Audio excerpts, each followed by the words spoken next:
नमस्कार, स्वागत है आपका एक और नई वीडियो में। मेरा नाम है अमन और आज का वीडियो है इंडिया के टॉप 3 इन्वेस्टमेंट्स के बारे में। पहला है रियल एस्टेट, दूसरा है गोल्ड और तीसरा है टोयोटा फॉर्च्यूनर। जब से लॉन्च हुई है इसके प्राइसेस बढ़ते जा रहे हैं और रुकने का नाम नहीं ले रहे हैं। खैर ये वीडियो इन्वेस्टमेंट्स के बारे में नहीं है, ये वीडियो इस कार के बारे में। बट उससे पहले क्वेश्चन ये है कि वाई इंडिया लव्स एसयूवी। उसके 4 रीजन हैं। सबसे बड़ा रीज़न है प्रैक्टिकलिटी। ये गाड़ी मतलब एसयूवी इतनी प्रैक्टिकल है कि 7 सीटर होती है, लोग उसमें 9 लोग बैठा के घूम रहे होते हैं। दूसरा रीज़न है रोड प्रेजेंस। इंडिया में रोड प्रेजेंस बहुत मैटर करता है, रोड पे आपकी गाड़ी अलग से दिखनी चाहिए। तीसरा है स्टेटस सिंबल।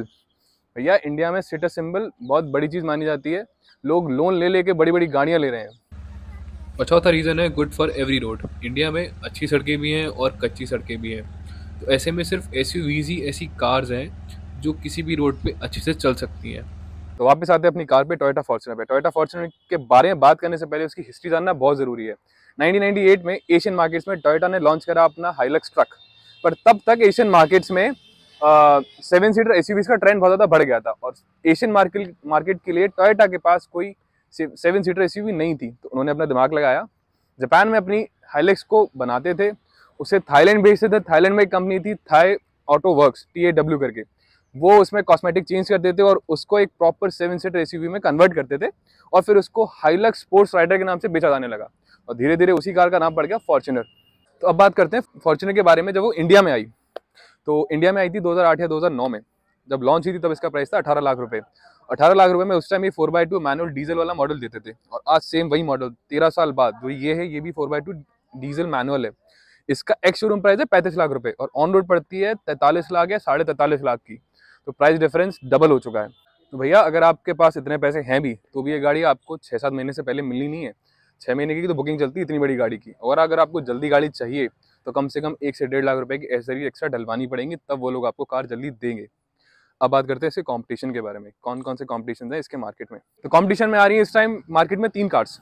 पहली है मेरिडियन जीप की, जो मेरे हिसाब से बहुत अंडर पावर्ड है, उसमें सिर्फ 2000 सीसी का इंजन आता है इतनी बड़ी गाड़ी में। दूसरी है ऑल्टोरस G4, वो गाड़ी अच्छी है पर सक्सेसफुल नहीं हो पाई इंडियन मार्केट्स में, क्योंकि महिंद्रा के साथ इतनी महंगी कोई गाड़ी उस टाइम लेना नहीं चाहता था जब वो लॉन्च हुई थी।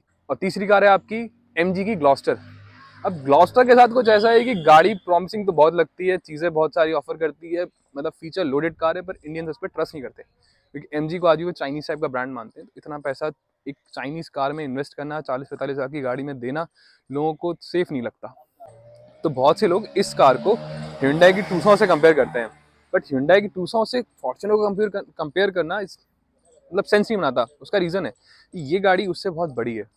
ये सच में एक फुल साइज एसयूवी है।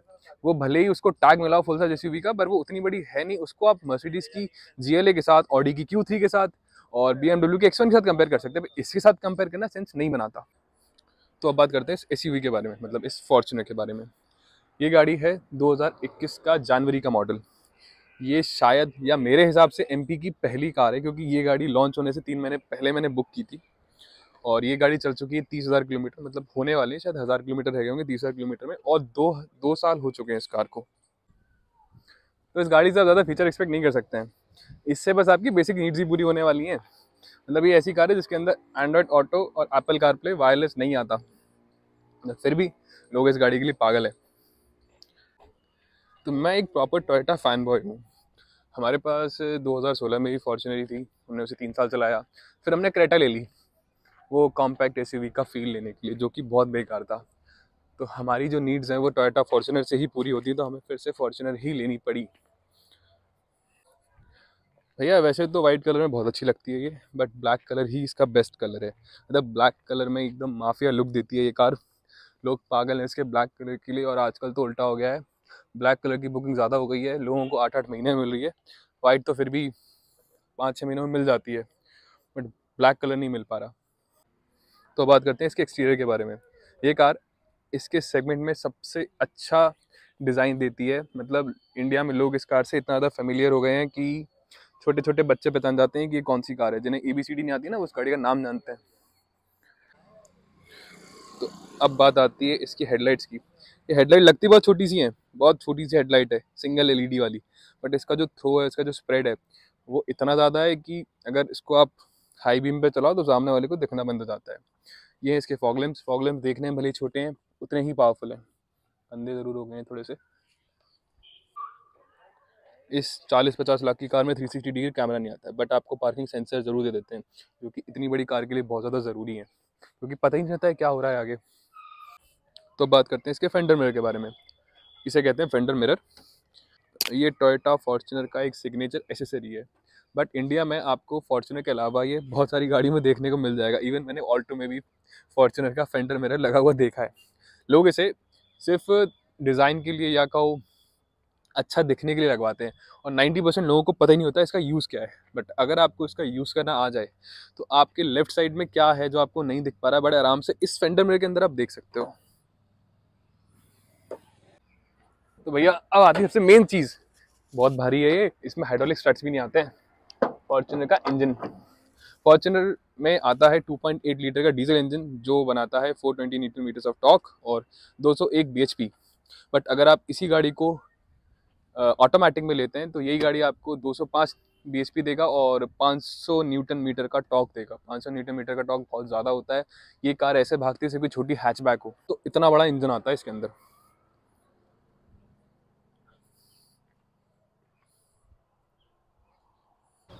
बैक से कुछ ऐसी लगती है। इसमें पावर टेलगेट आता है जो थोड़ा स्लो है। सातों सीटें ऊपर हैं। उसके बाद इसमें इतनी जगह होती है कि छोटे छोटे 2 सूटकेस आ जाते हैं। बात करें इसके एवरेज की, सिटी में ये गाड़ी आराम से आपको 10 का एवरेज दे देगी। अगर आप बहुत अच्छे से चलाते हैं तो 11 का भी दे सकती है। और हाईवे पे जो मैंने मैक्सिमम एवरेज इस गाड़ी से निकाला है वो है 14 का।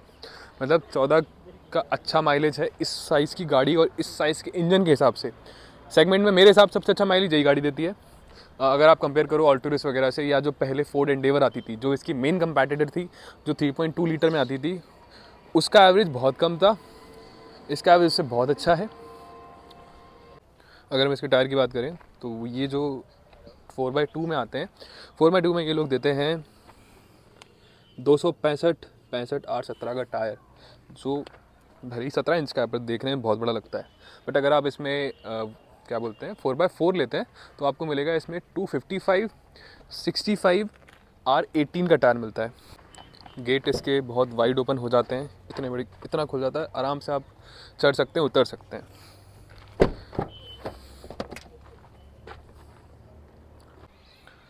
तो अब आते हैं इसके इंटीरियर पे। टोयोटा फॉर्च्यूनर के इंटीरियर से आप ज़्यादा कुछ एक्सपेक्ट नहीं कर सकते। बहुत ही बेसिक सा इंटीरियर है, बट ये ज़रूर है कि ये जो प्लास्टिक की हार्ड प्लास्टिक क्वालिटी, भले ही इसमें ये लोग हार्ड प्लास्टिक देते हैं, बट इसकी जो क्वालिटी है वो इतनी अच्छी होती है कि सालों साल इसका कुछ नहीं बिगड़ता है। यहाँ पे आपको थोड़ा सॉफ्ट टच मिल जाएगा। ये इतना सा पार्ट सॉफ्ट टच है, साइड में ये सॉफ्ट टच मिलता है। तो ये है अंदर से कुछ इसका व्यू।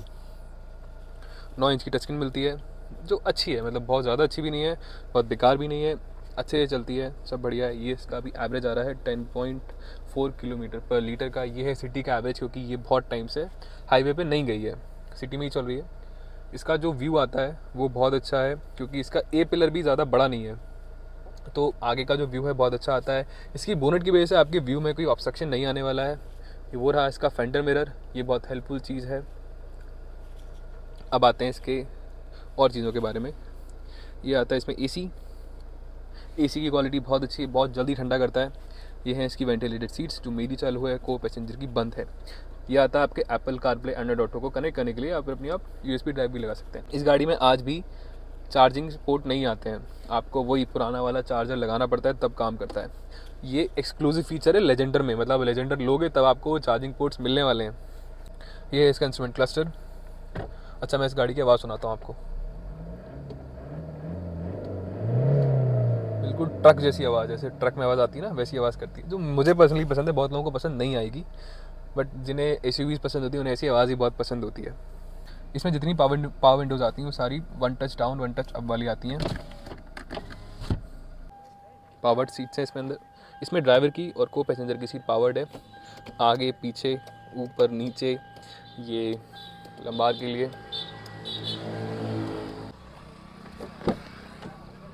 यहाँ मिल जाते हैं आपको इसमें 2 ग्लव बॉक्स।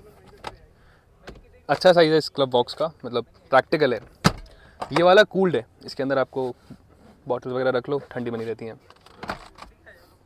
अच्छा, इसकी सबसे अच्छी जो क्वालिटी है, मतलब वो मेरे यूज़ की नहीं है, बट जिन लोगों को बियर वगैरह का शौक है या जो ड्रिंक करते हैं उनके लिए ऐसे कप होल्डर्स बहुत अच्छे हैं। डायरेक्ट आपके इसी वेंट के सामने है तो ठंडी बने रहेंगे। दोनों साइड ऐसे ही आते हैं। इसमें 3 ड्राइविंग मोड्स आते हैं इसमें, इको, नॉर्मल और स्पोर्ट्स।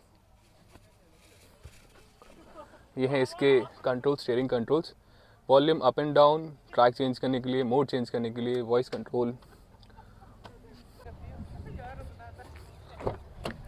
इसमें जो आपको बॉटल होल्डर्स मिलते हैं वो 1-1 लीटर वाले मिलते हैं। आगे भी 1 लीटर का है, यहाँ पे 1 लीटर वाली मिल जाएगा। ये बॉटल भी रखी हुई है।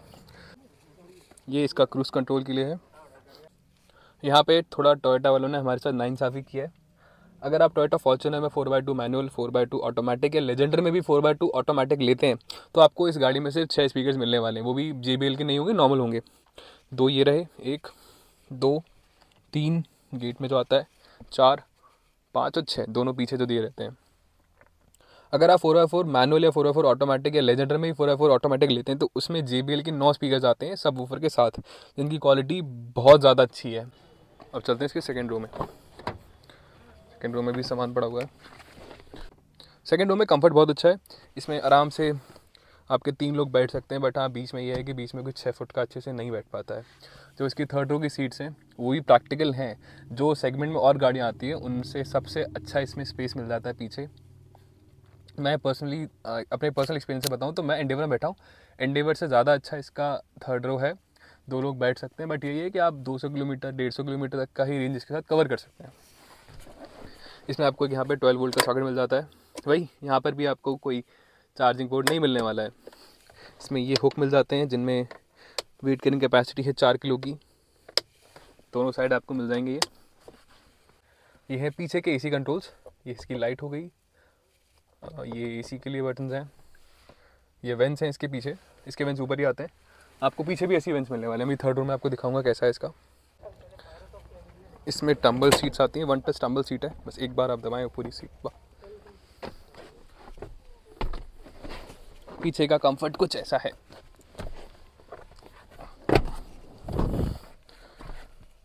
मेरे को इतना अच्छा स्पेस मिला हुआ है। ये थोड़ी सी आगे से पीछे करता हूँ मैं।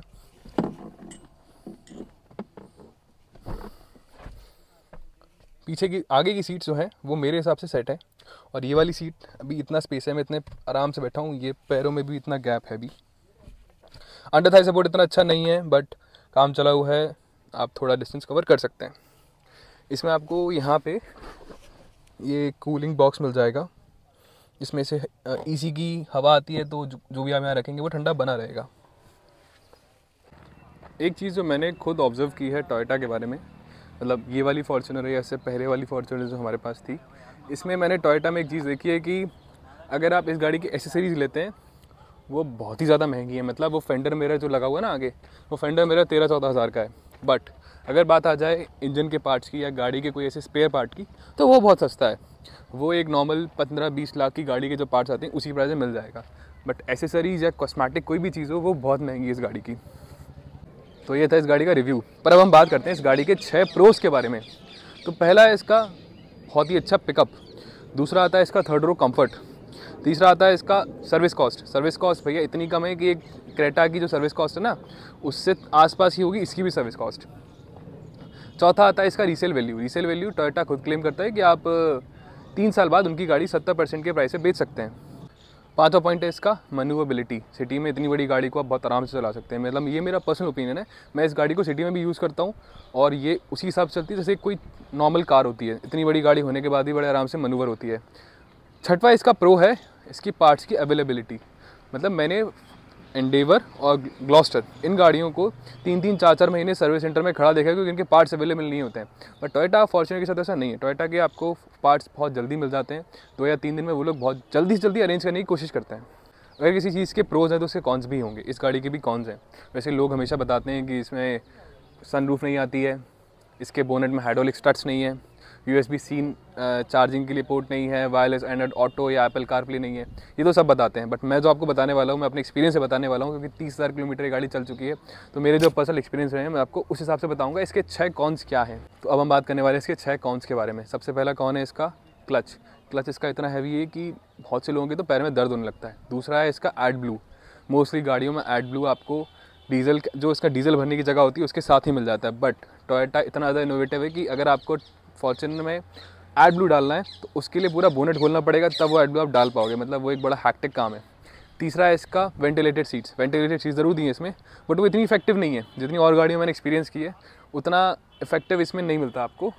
चौथा है इसका कॉर्नरिंग लाइट्स। इस गाड़ी में कॉर्नरिंग लाइट्स नहीं आती हैं। हमारे घर में एक वेन्यू भी है, वो 11 लाख की गाड़ी है, उसमें कॉर्नरिंग लाइट्स आती हैं। कॉर्नरिंग लाइट बहुत ज़रूरी है, बट इसमें उन्होंने वो नहीं दी है।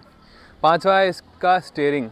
स्टीयरिंग वैसे बहुत अच्छा है, बट जैसे ही आप इसको बिल्कुल गाड़ी खड़ी हुई है और वहाँ से आप इसको स्टार्ट करते हैं तो इतना हैवी फील होता है कि थोड़े टाइम बाद तो हाथ में दर्द हो जाए। और छठवा और सबसे इम्पॉर्टेंट, इसका प्राइस। आज के टाइम में अगर आप फॉर्च्यूनर का 4x4 मैनुअल का मॉडल लेने जाते हैं तो वो आपको पड़ने वाला है अराउंड 47 का। अगर आप लेजेंडर लेते हैं 4x4 ऑटोमेटिक में तो वो पड़ रही है 57 की शायद से। और अगर आप लेजेंडर में वो जो GR स्पोर्ट्स मॉडल आता है वो लेते तो वो तो शायद ग्वालियर में 61 या 62 का पड़ रहा है। इतनी महंगी गाड़ी है और बहुत कम फीचर्स हैं, बट फिर भी लोग इसके इतने फ़ैन, इतनी कमियां होने के बाद भी इस गाड़ी को इतना ज़्यादा खरीद रहे हैं कि 6-6 7-7 महीने की बुकिंग आ रही है इस गाड़ी की। तो भैया ये था पूरा वीडियो फॉर्च्यूनर के बारे में। आई होप आप लोगों को वीडियो पसंद आया होगा। अगर पसंद आया तो प्लीज़ इस वीडियो को लाइक करें, इस वीडियो पे कमेंट करें, इस वीडियो को शेयर करें और प्लीज़ मेरे चैनल को सब्सक्राइब करें आगे ऐसे ही और अच्छे वीडियोज़ के लिए। मिलते हैं आपसे नेक्स्ट वीडियो में। तब तक के लिए गुड बाय।